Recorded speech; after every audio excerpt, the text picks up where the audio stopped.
আসসালামু আলাইকুম এভরিওয়ান। নতুন আরেকটি ব্লগ নিয়ে আপনাদের সাথে হাজির হলাম আমি। আমার বাড়ির পাশেই ছিল এই চায়ের দোকানটা। এটা অনেক ফেমাস একটা চায়ের দোকান। সবাই এখানে খেতে এসেছিল কিন্তু আমরাই আসিনি। তাই আমি আমার ছোট বোনকে নিয়ে এসে পড়লাম চায়ের দোকানে চা খেতে। তো এই হলো কলকাতার তান্দুরি মশলা চা অ্যান্ড কফি হাউস। এটা হলো হাজী দিদার হোসেন রোডে। আমি আগেই বলে নেই, আমি কিন্তু কোনো ফুড ব্লগার নয়। এখানে জাস্ট সবার ব্লগটা দেখে আমি এখানে খেতে এসেছি। এই দেখেন, এই যে কি সুন্দর করে ছোট হলেও সবটা অনেক সুন্দর করে সাজানো গোছানো আছে। এখানে সবকিছু তালিকা দেওয়া আছে কোন চায়ের কত দাম। তো এখানে দাঁড়িয়ে আমরা এই তালিকাটা পড়ছিলাম। আর সব থেকে বড় কথা কি, আমরা আগে থেকে সিদ্ধান্ত করে এসেছিলাম যে পনির চা খাবো। আর এই হলো মামা, উনারই এই শপটা। উনি আমাদের পনির চা বানিয়ে খাওয়াবে। তো মামা কি সুন্দর করে চপ চপ করে পনিরগুলো কাটছে। তো আমার মন করছিল কিছু পনির উঠিয়ে খেয়ে নিই। এখানে কিন্তু আমার ভাবির সাথে আসার কথা ছিল, কিন্তু ভাবি অনেক অসুস্থ, তাই ভাবিকে নিয়ে আসতে পারিনি। তো আমার বোনকে নিয়ে আমি এখানে এসে পড়েছি। মামা এদিকে সুন্দর করে চাটাকে রেডি করছে।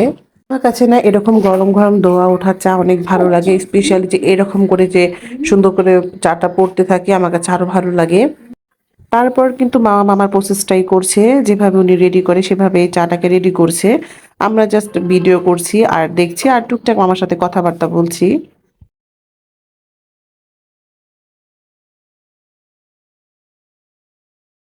চাটা কিন্তু অলমোস্ট রেডি হয়ে গিয়েছে। মামা এতে কিছু পনির অ্যাড করে আমাদের সার্ভ করবে।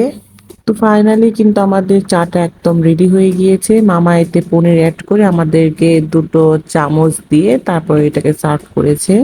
এই চামচটা দিয়ে পনির চাটা খেতে হয় একটু আইসক্রিম টাইপের মতো করে আর কি খেতে হয়। কিন্তু আমরা কি করেছি, প্রথমে চামচটা দিয়ে কিছু পনির খেয়ে তারপর নাড়া দিয়ে সুন্দর করে চাটা খেয়ে নিয়েছি।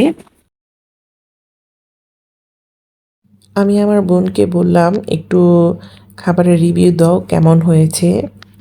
তো সে সুন্দর করে রিভিউ দিয়ে দিয়েছে।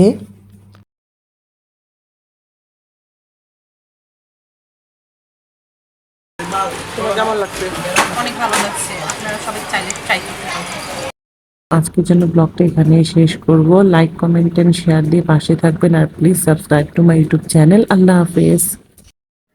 Thanks for watching.